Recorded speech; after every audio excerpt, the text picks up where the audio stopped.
Ha llegado el momento de escuchar la palabra de Dios. Un potente mensaje extraído de las Sagradas Escrituras. En la voz del pastor Carlos Hoyos. Del Santo Evangelio según San Mateo, capítulo 7, el versículo 21 al 23. Mi estimado Mauricio. Amén. Leamos. Dice, no todo el que me dice, Señor, Señor, entrará en el reino de los cielos, sino el que hace la voluntad de mi Padre que está en los cielos. Muchos me dirán en aquel día, Señor, Señor, ¿no profetizamos en tu nombre, y en tu nombre echamos fuera demonios, y en tu nombre hicimos muchos milagros? Entonces les declararé, nunca os conocí, apartados de mí, hacedores de maldad. Mirando uno la Escritura, le encuentra sentido a el libro de los Hechos. Amén. ¿Por qué? Porque los Hechos de los Apóstoles pudiera titularse dichos. Sí. Pero resulta que con Dios no son dichos. Con Dios son hechos. Y el pasaje eso es lo que está mostrando, ¿no? Hechos. Amén. Más que dichos. Estaba observando yo que aquí el punto de partida es el hacer. Sí. El hacer. Porque quien hable hay mucho. Los fariseos eran expertos. Su liturgia, todo su sistema ceremonial era simplemente preponderante. Pero no habían hechos. Es más, cuando uno mira el capítulo 23 del Evangelio según San Mateo, Jesús le dice a los discípulos, en la cátedra de Moisés, se sientan los escribas y los fariseos. Así que todo lo que les digan que hagan, háganlo, pero no como ellos. Porque ellos, ¿qué? Dicen, pero no hacen. Y qué interesante encontrar a Jesús aquí en ese campo, generando conciencia acerca de el hacer. Si uno mira bien el pasaje, viene de una enseñanza muy interesante acerca de los frutos, que están Amén. relacionados con el hacer, ¿cierto? Viene de esa muy importante enseñanza de la puerta estrecha, que está relacionada con el hacer.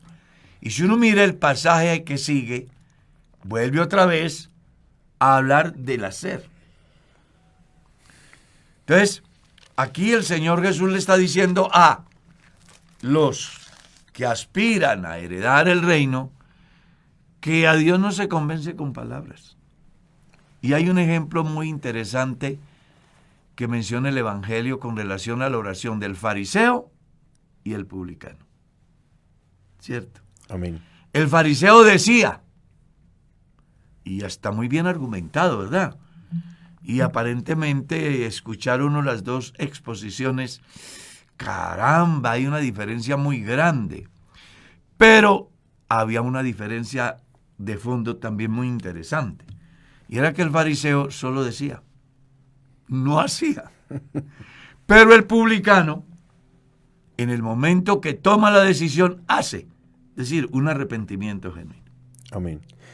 Es que aquí también hay que notar, hermano Carlos, algo interesante. Dios hace un filtro impresionante. ¿Y por qué lo hace? Porque también en ese momento habían muchos grupos que hablaban, solo hablaban. Los fariseos, los saduceos, los escribas, que eran unos expertos en la ley, los herodianos, todos estaban hablando, pero ninguno hacía. Y de plano los va quitando y los filtra por completo. Y dice únicamente algo interesante, que es el que hace, y déjeme anexarle una palabra más, la voluntad de mi Padre que está en los cielos. Es que el hacer tiene que estar ceñido a esa voluntad. El hacer tiene que estar ceñido a unos mandamientos. El hacer tiene que estar ceñido a una postura que Dios mismo nos invita a hacerla de la manera que Él la establece. Y que hay un punto de partida, y es el ser. Amén. Porque la forma como ellos actuaban era la consecuencia de lo que ellos eran. O sea, primero se es para poder hacer. ¿Ya? Y ellos carecían de eso. Jesús da una enseñanza en San Mateo capítulo 23, muy interesante entre sus importantes textos, cuando dice que los fariseos son como los sepulcros blanqueados. Se ven hermosos, pero por dentro están llenos de huesos de difuntos. En San Marcos capítulo 7, del verso 6 en adelante, Jesús cuestiona severamente el comportamiento de los que aparentan y no lo son. Él dice: bien profetizó de vosotros el profeta Isaías cuando dijo: este pueblo de labios me honra, pero su corazón está lejos de mí. O sea que si uno, como dicen por ahí en el lenguaje popular, atacados, llega a la conclusión de que aquella sociedad era una sociedad muy aparente, pero vacía. Completamente. No tenían nada.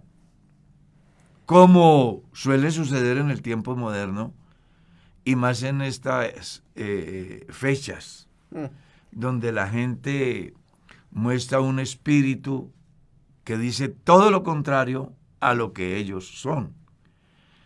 Y pues en el pueblo de Israel no era la excepción. Allá también la gente se llenaba, como dicen por ahí, la boca diciendo pues que eran fieles seguidores de la ley de Moisés, hombres temerosos.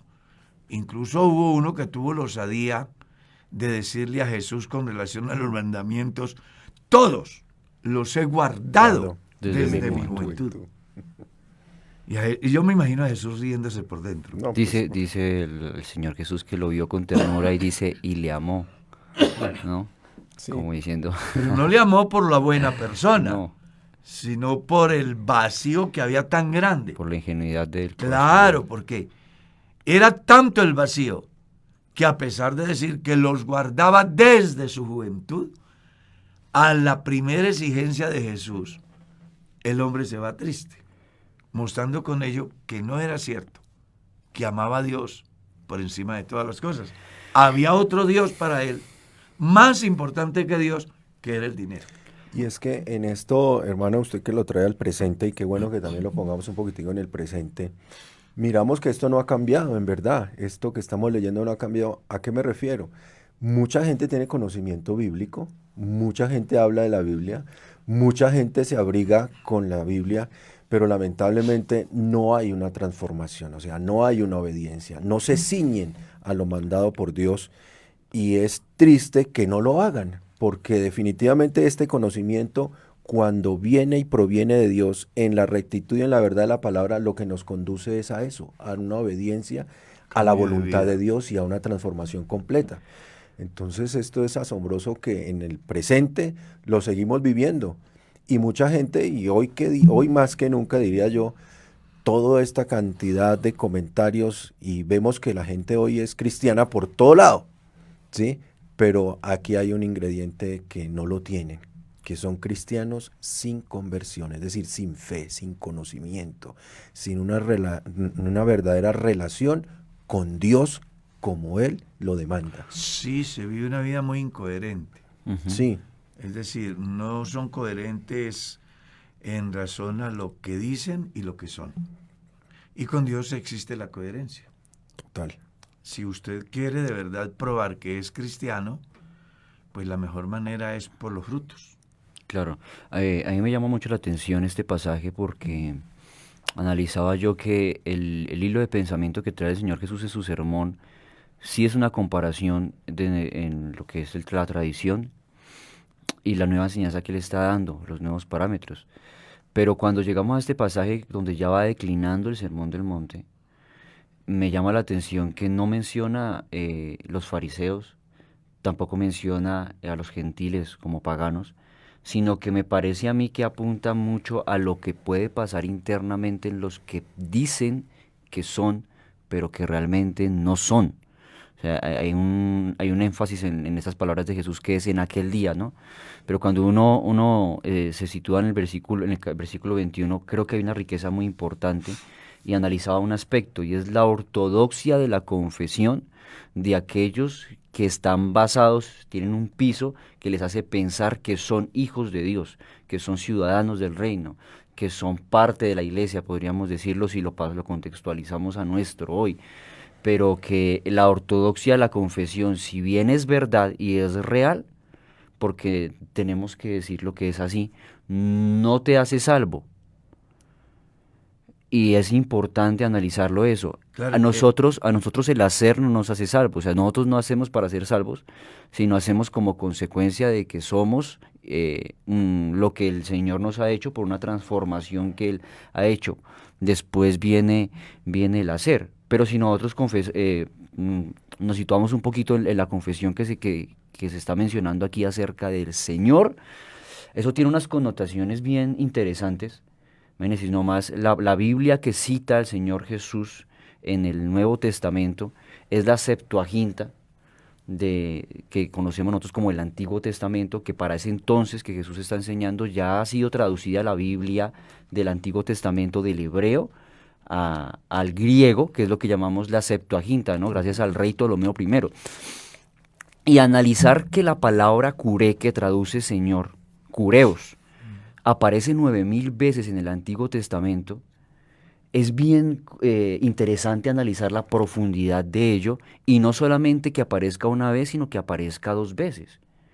Porque al aparecer 2 veces no solamente lo hace una confesión que es verdadera, porque aquel que está diciendo que en aquellos días, no todo el que me dice Señor, está hablando Jesús, es reconocer que el Jehová del Antiguo Testamento está encarnado en Jesús. Y yo diría que más que encarnado es. Amén. Y entonces imagínense esa profundidad de poder reconocer que el Shema, ¿no? Jehová nuestro Dios, Jehová uno es, está aquí visible, presente, y yo reconozco a Jesús como el Señor. Tiene unas implicaciones de verdad profundas. Ahora, si lo notamos en la medida en la que le estaba diciendo, que menciona Señor, Señor, en el panorama bíblico uno lo puede entender como un rango de familiaridad e intimidad que hay. Así se conoce en la costumbre, cuando se mencionaba 2 veces el nombre de alguien o el rango, es porque hay un rango de familiaridad. Un ejemplo, cuando el Señor, cuando Abraham llega al monte Moriat para sacrificar a Isaac, y el Señor lo va a interrumpir, le dice Abraham, Abraham, porque Abraham es amigo de Dios. Cuando va a llamar a Samuel, le dice Samuel, Samuel. Cuando Moisés se acerca a la zarza, le dice Moisés, Moisés. Entonces algunos me dirán Señor, Señor, como diciendo yo tengo un rango de familiaridad, yo tengo un piso y no solamente está basado en el hacer, sino en lo que yo creo. Pero respecto a eso, pues los demonios también creen y tiemblan y no van a ser salvos. Muchos de los que hacían parte de la rosca de Jesús creían en Jesús como el Señor. Yo no sé si recordamos ese pasaje maravilloso cuando los discípulos son enviados en 70, un grupo de 70 a predicar, y llegan asombrados a decirle al Señor Jesús, imagínese que los demonios se nos sujetan. Pero el Señor no se impresiona por eso, sino les dice, no se alegren tanto de eso, alégrense más bien de que sus nombres estén inscritos en el libro de la vida. Y cuando uno ve esto, uno dice, Señor, esto puede ser muy aplicativo a mí. Yo conozco la doctrina, ¿cierto? Yo podría decir, nuestro oyente, nuestro cristiano de mucho tiempo, yo tengo un cargo, yo predico, yo hago. Y me hace recordar Malaquías, o me hace recordar las palabras del Señor Jesús a los que lo escuchaban sus discípulos y los judíos del momento, ustedes me llaman Señor, pero no hacen lo que yo digo. Y complicado cuando lo sacamos del panorama de lo que es la tradición de los fariseos, los judíos y los de la ley, lo pasamos a nosotros. Complicado porque si hay una creencia, si hay un hacer, pero podemos estar lejos de la posibilidad de alcanzar el conocimiento, o más bien la transformación que nos lleve a decir, a que lleve al Señor Jesús más bien a decir, sí los conozco, son de los míos, ¿no? Y me parece eso. Pero es que mire que escuchando su exposición vale la pena llevar el pasaje a aquello de lo cual yo he dicho muchas veces. Cuando uno va a estudiar una porción de la Biblia, uno debe tener en cuenta quién y a quién. Amén. Clave. esencial. Y me llama mucho la atención que esto se lo está diciendo Jesús a sus Discípulos, exactamente. discípulos. Y claro, es que tiene sentido. ¿Por qué? Porque en el momento que se da la enseñanza, los discípulos no ven a Jesús como su Salvador, sino como un líder político, que era lo que el pueblo esperaba. Y que inclusive Jesús logra detectar el pensamiento político de sus discípulos después de la resurrección, cuando ellos le dicen: Señor, restaurarás el reino a Israel en este tiempo. Era una situación netamente política. Jesús está buscando aquí de que ellos se bajen de la política y se ubiquen en el ser para poder hacer. ¿Ya? O sea que el pasaje, como decimos, tiene mucho más que lo que uno lee. Y es que si miramos este pasaje en el versículo 21 que estamos tratando, es una exhortación muy grande. Si uno lo mira así, es una exhortación y es una reflexión profunda, en el sentido de que nosotros podemos decir ahorita, porque tenemos la otra parte ya revelada y digamos que de alguna manera tenemos una exégesis mejor para comprender esto. Pero en el momento que lo están diciendo y que no hay más sino lo que está escrito, es una exhortación a decir: oiga, si usted quiere el reino de los cielos, tiene que aprender a hacer mi voluntad. Y ese aprender a hacer mi voluntad era un llamado claramente a que todos los caminos de la enseñanza y del sermón para el pueblo judío, y él presentándose como rey, conducían a él. Todo conducía a él. Entonces, fíjese lo interesante del verso. Y además mire que se lo dice a gente que conoce la ley, que conoce los salmos, que conoce los profetas. Por eso es muy importante lo que el hermano Mauricio dice: todo lo que se está dando conduce a Jesús. Y es que él de una manera directa lo dice: no todo el que me dice. Amén. Claro, me dice. Primera persona. Del singular. Interesantísimo, ¿no? Sí, claro, es que es muy hermoso. No todo el que me dice. Amén. No es todo, no dice, no todo el que diga. No, va direccionado. Tremendo, muy interesante. Claro. Pero luego viene una comparación. ¿Y cuál es? Verso. Algo así, algo así. Ustedes dicen eso ahí, pero muchos también lo van a hacer. Este no es problema de ustedes solos. Es un problema generalizado o global. Porque en todo lugar del mundo, pues quien diga que cree en Dios, hay, ¿verdad? Todos. Claro. En un altísimo porcentaje. En un altísimo porcentaje. Claro. Y todos los que dicen creer en Dios quieren ir al cielo. Exactamente. Es más, algunos llegan a una conclusión hasta interesante. Dicen: al final todas las religiones conducen a Dios, Ah, sí. pero se les olvida lo que Jesús está diciendo aquí. Amén. Muchos me dirán Futuro. en aquel día: Señor, Señor, ¿no profetizamos en tu nombre? Y en tu nombre echamos fuera demonios, y en tu nombre hicimos muchos milagros. Y resulta que el pasaje tiene una connotación muy importante porque Jesús habla del futuro y también conoce el futuro del ser humano. Y resulta que con Dios no cuenta el futuro, sino el presente. Amén. Entonces, de nada me sirve a mí vivir hoy de una manera piadosa y al terminar la carrera vivir una vida desordenada.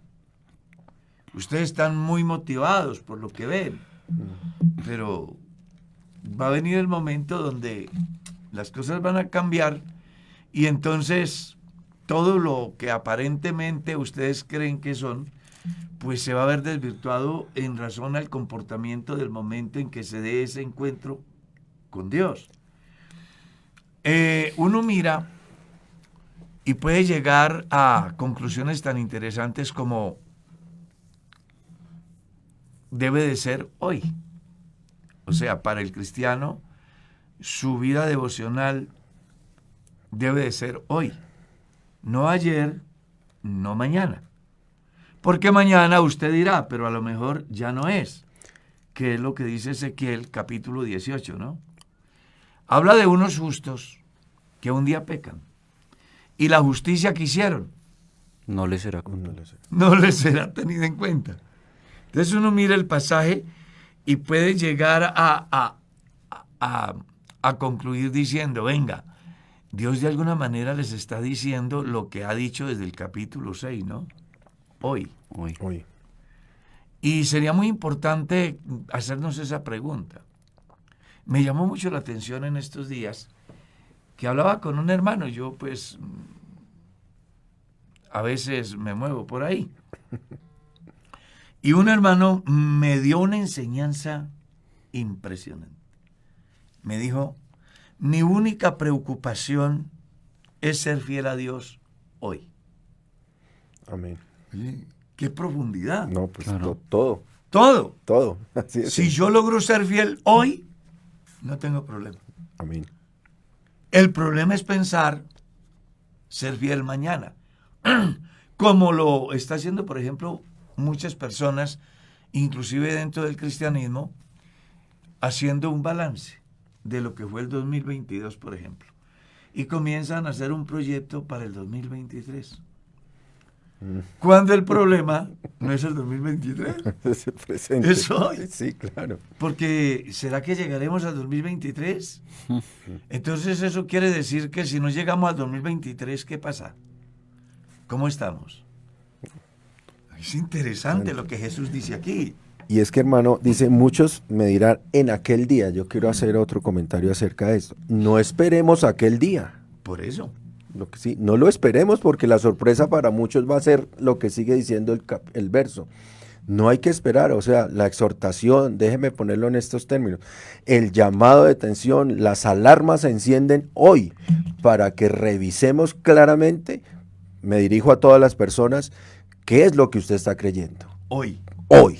¿Qué es lo que Porque usted el asunto es hoy. es hoy? Sí, es un autoexamen muy interesante el que hay que hacer Amén. basado en estos textos No, y de que todo cuando cristiano. existe un sustento bíblico tan grande, ¿no? Claro. Hoy es el día aceptable. Hoy es el día de salvación. Hoy ha llegado la salvación a esta casa. Hoy estarás conmigo en el paraíso. El pan nuestro de cada día no lo Dánoslo hoy. O sea, con Dios no hay mañana.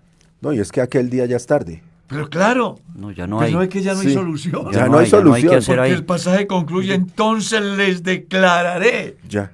No os conozco. Complejo esa situación. Muy- o sea, hay Sí, que encender las mira- alarmas. Uno mira el párrafo, las personas que leen el párrafo y pasan como leyendo un artículo del periódico, se quedan sin disfrutar de toda esa profundidad. Yo siempre he dicho que la Biblia dice más de lo que uno lee. Así es. Y haciendo este pequeño análisis de este párrafo, de verdad que Dios da una enseñanza interesantísima. No deje para mañana, Es porque con Dios es hoy. Claro, yo estaba analizando que es una autorreflexión bastante compleja porque el hermano Carlos estaba mencionando basado en el hoy y en el presente, que es, creo que el enfoque del cristiano debe estar en el presente, pero en términos evangelísticos, ¿cierto? Hoy es el día aceptable, hoy es el día de salvación. Y nosotros, de alguna manera, me refiero a los que hacemos parte de la iglesia con seguridad, que hemos entrado en el plan de salvación, podríamos pensar en que esta realidad es algo alejado de nosotros. Sí, pero no lo es. No. Porque en tu nombre echamos fuera demonios, en tu nombre profetizamos, en tu nombre echamos fuera demonios. A mí me hace acordar de la gran comisión, en Marcos 16, ¿no? Estas señales seguirán a los que creen, en mi nombre echarán. O sea, para llegar a hacer esto en algún punto de la vida creíste y haces parte de, y ahora vienes a sacarlo como tu base y tu sustento de que yo soy. ¿Sí? Porque yo hice esto, yo hice aquello. ¿Quiénes hacen ese tipo de cosas? ¿Los creyentes o los incrédulos? Los creyentes, que han vivido una cotidianidad seguros de algo que a la muestra, al espejo de este pasaje y de las palabras de Jesús, que es el Rey, no es así. Y en el pasaje de Lucas, de esta misma porción, en el pasaje paralelo, no menciona no os conozco, sino no sé de dónde sois.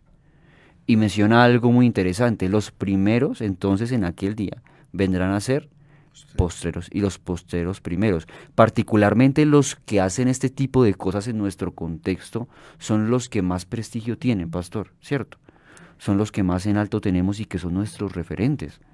El predicador, Pues sí, porque es el que profetiza, porque, cierto, la profecía en nuestro tiempo es la predicación de la palabra, que hizo milagros y admirados porque, pero si están basados en un hacer, solamente complejo. Y vivir engañados. Y es que hay algo que debemos de tener en cuenta. Y es, con Dios no sirve yo era o yo seré. Ujú. Recuerde lo que estamos diciendo, ¿no? Con Dios es hoy. Por eso dice, me dirán, pero ¿por qué con Dios no cuente el ayer? No, el pasado no. Bueno, regular o malo, no cuenta. Con Dios cuenta es hoy. Sí. Y es que aquí hay que seguir mencionando porque la profundidad de lo que estamos leyendo es importante. A mí me causa impresión es la utilización del nombre del Señor y ese nombre haciendo efecto. Pero ojo, el instrumento no era el adecuado. Claro. El nombre sí, su poder, todo lo que trasciende en el nombre de Jesús. Tengo haciendo todas su las efecto. herramientas, pero no soy. Exactamente, tengo Algo todas. así como las 5 vírgenes imprudentes. Total. Tenían el conocimiento, la lámpara, Ujú. pero no la acción, no Es- la luz. Ujú. Y, hombre, Felipe está diciendo algo muy interesante. A creyentes, claro, Jesús le está diciendo a los A los discípulos. que habían creído en él. Y es que si uno mira, pues espero que no me vayan a condenar ni a juzgar, pero la vida de los discípulos deja mucho que desear. Claro. Sí, es verdad. Claro. Claro, es que Yo ni no aún- entiendo por qué la gente añora tanto esa época. Uno se pone a mirar y la conducta de ellos deja mucho que desear. Ni siquiera después del Sermón del Monte actuaban como... Sermón del No, Monte. es que hasta el Pentecostés ellos son personas que siguen a Jesús por lo que ven. Ujú. Oye, es No por lo que Jesús es, sino por lo que ven que Claro. Jesús hace. O sea, su visión es netamente superficial, basada en un liderazgo que genera de alguna manera esperanza, pero en el campo humano, no en el campo eterno. Pues prueba de eso es que cuando estemos estudiando las parábolas, vamos a encontrar más de una vez que se quedan sin palabra ellos y cuando están solo con él le preguntan, explícanosla. Porque la visión que ellos tenían era netamente terrenal, superficial, política. Yo he dicho alguna vez que Jesús, o mejor, los discípulos, hasta el Pentecostés, muestran todas las falencias de ese creyente que no ha experimentado el nuevo nacimiento. Ujú. Entonces, por eso Pedro, después de ver que Jesús sana, que Jesús multiplica, que Jesús perdona, que Jesús resucita, que Jesús soluciona problemas, ¿eres tú de ellos? Y uno no. A mí no me metan en ese cuento. ¿Verdad? sí, Claro, es que no había habido un encuentro real. No se había producido en él un efecto transformador.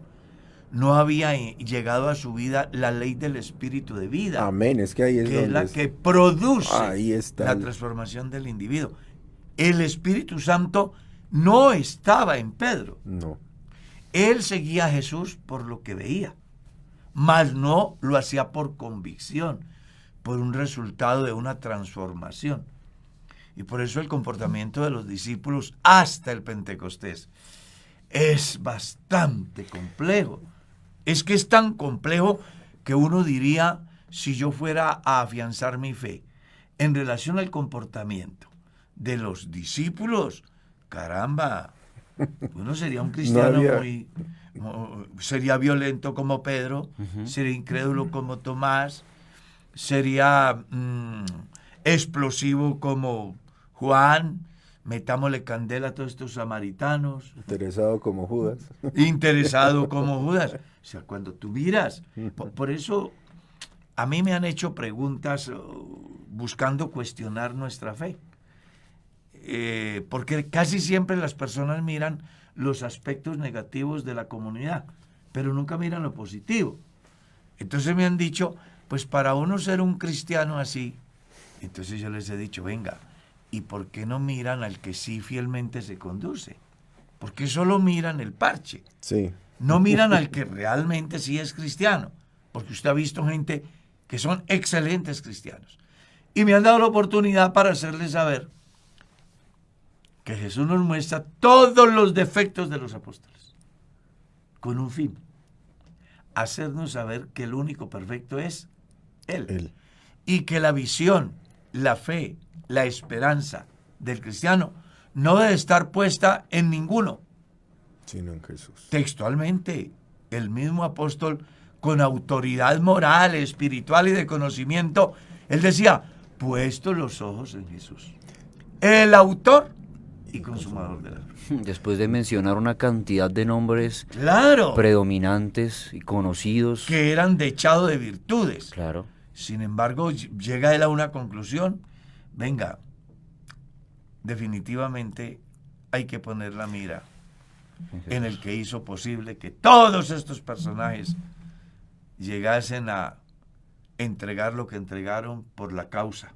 No, y es que digamos que todo tiene una explicación, porque si miramos, y como siempre el ejercicio es válido, ponernos en el momento que estaban viviendo los apóstoles, en la historia secular que circundaba todo esto, y la manera como se presenta un rey, y ese rey coge la ley que para ellos era imposible vivirla, y la eleva a un grado sumo. O sea, por favor, si antes que Era la ley complicado. era complicada, ahora en este grado sumo, En ese nivel. en ese nivel es imposible vivir esto. Entonces era comprensible entender esa posición, pero como siempre este rey llevando toda la gente, diciendo tácitamente, oiga, para ustedes esto es imposible, pero conmigo, obedeciendo y haciendo la voluntad del Padre, lo van a lograr hacer. Y vemos todo lo que el hermano Carlos nos mencionaba. Sí, claro, miramos los apóstoles en los evangelios y dan mucho de qué hablar, pero los miramos en el ejercicio después del Pentecostés y por Ya favor, eso es otra cosa. eso es otra cosa, Sí, ¿sí? señor. Ofrendaron la vida. Mire, es que hay un ejemplo muy interesante. En la muerte de Jesús, Pedro lo niega cuando toman preso a Jesús, que él está ahí en el patio calentándose. Ante la insistencia de la gente, él dice, no sé quién es, no lo conozco. Y ellos le decían, tu hablar te dice, Te delata. porque hablas como él. Ya. Ese Pedro ahí no hubiera podido darse el sermón del capítulo 2 de los Hechos. No, No. ¿Cuál es la diferencia? ¿Sí es el mismo Pedro? Sí, pero el caso es que Pedro en el patio del sacerdote es el hombre carnal. Es el hombre que no ha tenido un encuentro con Dios real. Pedro en Hechos 2 es el hombre transformado, amén. que se envalentona no por su naturaleza, sino por el poder del Espíritu Santo que está en él. Y ya no va a tener inseguridad, sino que con autoridad dada por el Espíritu Santo en su vida, tiene la facultad de dar uno de los más grandes sermones y de tanta autoridad que 3,000 personas creyeron y se bautizaron. Y quedó la semilla sembrada porque en su segundo sermón se arrepintieron 5,000. Y yo me imagino a esos 5,000 diciendo, venga, este sermón está muy parecido al del Pentecostés. Amén. Y veo que tiene razón. Y produce en la gente esos efectos. Por eso es bien interesante que la gente comprenda que un cristiano sin el Espíritu Santo en su vida nunca podrá llevar a cabo el proyecto que Dios tiene Amén. a través de él para el mundo. Amén, amén. Pedro, antes del Pentecostés. No, pues imagínate el escándalo, el desprestigio. Uy, no, pero mira, es que cristiano. ¿Cierto? Total. Pero Pedro después del Pentecostés. ¿Quién no habla maravillas de Pedro después del Amén. Pentecostés? Punto. Es más, hay compositores que en sus canciones involucran a Pedro como un dechado. Claro, y tienen toda la razón. Lo hacen a partir del Pentecostés. Amén. Porque si lo hicieran antes del Pentecostés, encuentran un Pedro preguntón, aburridor, Prudente. imprudente, violento, falto de carácter. Porque cuando uno está convencido, le preguntan, y sí, soy, ¿qué pasa? No pasa. Pero a él le faltaba el carácter que tenían los 3 muchachos en Babilonia, el carácter que tenía Daniel en Babilonia. Ese no lo tenía Pedro. No. Vino a tenerlo después del Pentecostés. Y Jesús se lo advirtió. Porque usted recordará que después de la resurrección, Pedro se ha ido a pescar. Y se aparece Jesús. Y le dice, venga Pedro, ¿usted me ama? Y dice, sí, claro, yo te amo, Señor. Apacienta mis ovejas. Le dice la segunda vez, Pedro, ¿me amas más que esto? Y yo, Señor, tú sabes que te amo. Apacienta mis corderos. La tercera vez, Pedro, ¿me ama? Y dice, uy, no, ya esto se complicó. Tú sabes todas las cosas. Amén. Tú sabes que te amo. Entonces Jesús le da una enseñanza que tiene una trascendencia impresionante.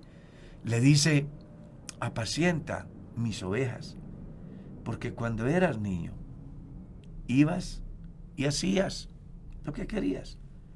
Pero ahora otro te ceñirá Amén. e irás donde no No quieres. quieres ir. Observe, no dice te ciñó, te ciñe, te ceñirá. Hablando de la promesa que sin duda alguna se iba a cumplir el día del Pentecostés. Amén. Que a partir de ahí es donde uno encuentra a unos apóstoles decididos, con carácter. Es que la Biblia da luces amplias. El evangelista dice que ellos se fueron para el Pentecostés, para el aposento alto, y estuvieron nada porque tenían que miedo. Sí, que los iban a matar. Miedo.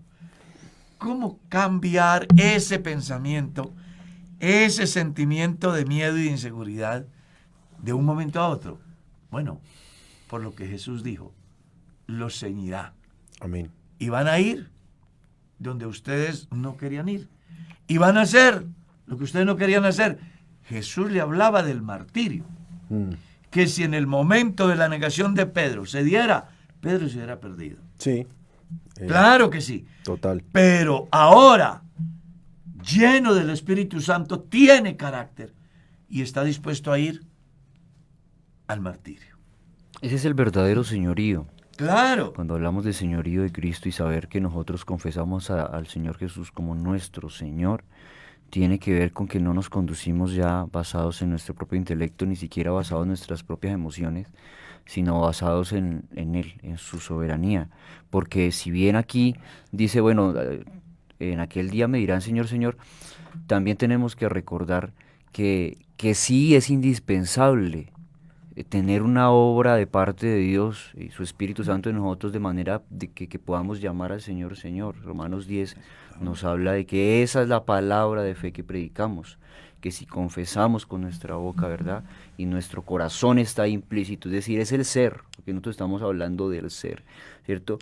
Que Jesucristo es el Señor, entonces será salvo. O sea, sí es una condición, pero no basta, es lo que nos está queriendo decir eso. Así que lo que el hermano Carlos está diciendo respecto al ejemplo de Pedro, donde ya el Señor le dice, venga, usted ya no va a hacer lo que quiere, sino va a tener que experimentar ahora que lo que va a hacer ya va a ser en función de las decisiones que otro tome por usted, y que usted sea como un niño y que va a ser guiado.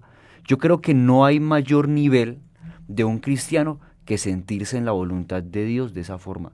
donde no es uno quien hace o actúa, y eso no funciona solamente respecto a la evangelización o respecto al ejercicio de un ministerio, sino respecto a la vida misma. Es que no se Nosotros- puede ser un buen evangelizante si no soy. Es correcto. El salmista en su Salmo 51 decía, cuando hayas perdonado mis pecados, cuando me hayas vuelto el gozo de la salvación, Conduciré. y cuando hayas puesto tu Espíritu Santo en mí, entonces enseñaré a los transgresores sus caminos y los pecadores se convertirán a ti. Y hay otro texto muy interesante del cual habló el apóstol diciendo, nadie puede llamar a Jesús Señor si no es. por el su Espíritu. Y aquí hay algo que me emociona porque yo lo he dicho más de una vez, a mí me encanta esto. Amén. A mí me apasiona esto de las escrituras. Es lo que Jesús les dice. Me dirán, Señor, Señor, pero es que no tienen al Espíritu. No, Y entonces no tienen la capacidad, la autoridad para acercarse. Porque la palabra Señor en esa cultura era todo. Era decir, eres el amo, dueño y Señor de mi vida. Ujú. Dios, Claro, eres mi Dios. Eres mi claro, Señor. eres mi todo. Ujú. Lo que decía Felipe, el señorío. Ujú. Quien ha tomado el control del individuo. Y es ahí donde usted y yo debemos de trabajar de una manera ardua, buscando que de verdad Él sea nuestro amo, nuestro dueño, nuestro Señor, nuestro Dios, Amén. para que podamos decir, como dijo Pablo algún día, crucificado juntamente estoy con Cristo, ya no vivo yo. Y es que hagamos un ejercicio Cristo pequeñito vive en mí. y pensemos en los que nos están escuchando como hermanos y amigos. Qué lindo poder saber lo que está haciendo la Escritura en todo el estudio de los Evangelios, cómo lo llevamos y cómo Dios ha puesto el sentir de hacerlo. ¿Por qué? Porque estamos mostrando a este Jesucristo, déjeme decirlo así, desde ceros. Claro. Tratando con el ser humano, revelándose, mostrándose, mirando su accionar, colocando todas las cosas. Estamos tratando con la ayuda de Dios que Él mismo tome a todos los creyentes y a todos los amigos de la mano y les digo, mire, este es el camino, camine, les muestro quién soy yo, cómo actúo, qué hago y cuál es mi objetivo. Es que Jesús arrancó de ceros. Entonces fíjese lo hermoso, Claro. que si usted mira al oyente que nos está escuchando, mira al hermano, todas estas cosas es primero para adquirir el conocimiento, segundo para rectificar basado en ese conocimiento, y para los amigos es algo importantísimo que ellos entiendan de que este Dios sí tiene una manera de mostrarse claramente, de revelarse claramente, pero de llevarlo claramente hasta la eternidad. Y hemos comenzado desde ceros y a mí me parece apasionante que alguien que nos esté escuchando y que Dios le esté abriendo el entendimiento para que comprenda estas verdades gloriosas del Evangelio. Que sin duda alguna van a producir efectos transformadores que al final resultan con eternidad definida en Dios. Amén. Porque eso es lo que está diciendo. ¿no? Ujú. Así que cuando yo digo que soy y no lo soy, y pienso que mañana arreglo, no hay mañana, es hoy. Soy. Porque mañana usted podrá decir, pero el Señor le dirá, No os conozco. no os conozco, que fue lo que le pasó al rico, ¿no? Dejó para mañana, mientras que Lázaro vivía el hoy. Y ahora que el rico quiere vivir el mañana, quiere devolver el tiempo para volverse hasta misionero, ya no hay nada. No hay la posibilidad. Pudiéramos concluir, porque mire que el tiempo se está yendo ya, Verso 23. a manera de ir resumiendo esto, pudiéramos decir que con Dios son hechos, no dichos. Con Dios es haciendo, no diciendo. Y con Dios es hoy, no ayer, ni mañana. Creo que una de las cosas que a mí más me apasiona de Dios es que Él nos lleva a vivir sin estrés, sin ansiedad, Amén. porque solamente debemos de vivir hoy. Y es que, a manera también de conclusión, hermano, uno mira aquí cómo mucha gente trató de escudarse en lo que hacía, sin ser. Pasado. Sí, en lo que hacía sin ser. Pero qué hermoso saber que nuestro Señor Jesucristo no puede ser burlado. ¿Sí? Y aquí, de alguna manera, el verso 23 los desnuda por completo, ¿sí? Y les dice, y entonces te declararé, nunca os conocí. Claro, porque para Dios vale el presente. Sí, nunca os conocí, yo no sé quiénes son ustedes, en otras palabras, ¿sí? Yo nunca os conocí, y los talla, por decirlo así, con una frase bien fuerte, apartados de mí, hacedores de maldad.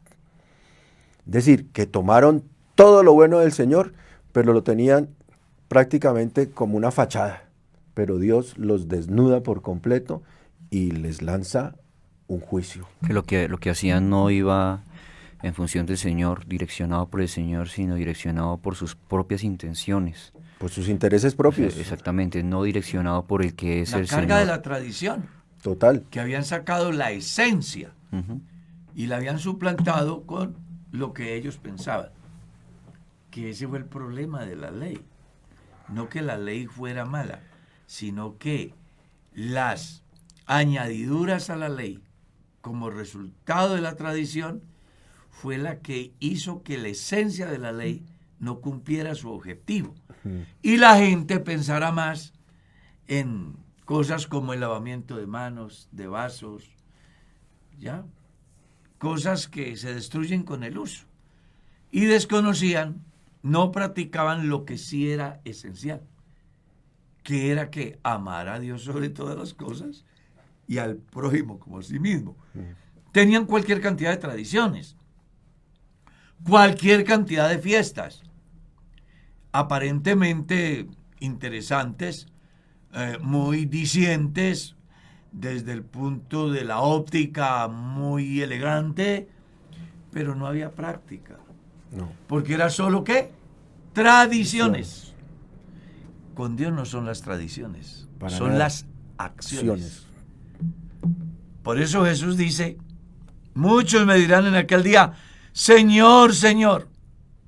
Y hasta le recordarán, profetizamos, pasado. ¿Cierto? ¿Qué más? Echamos fuera demonios.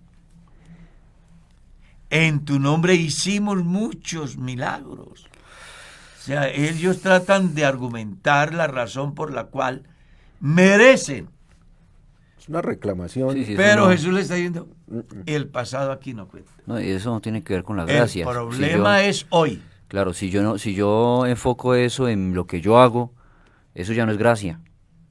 Eso ya es meritocracia. Ya es obras. Ya es obras, exactamente. Y las obras en Dios no funcionan cuando buscan justificar el cristianismo por las obras. Cuando al contrario, las obras deben de decir que yo soy cristiano. No, y la Claro. palabra aquí es interesante. Os declararé. Es una declaración de Dios. Es decir, inamovible. No hay salida. No hay Claro. salida.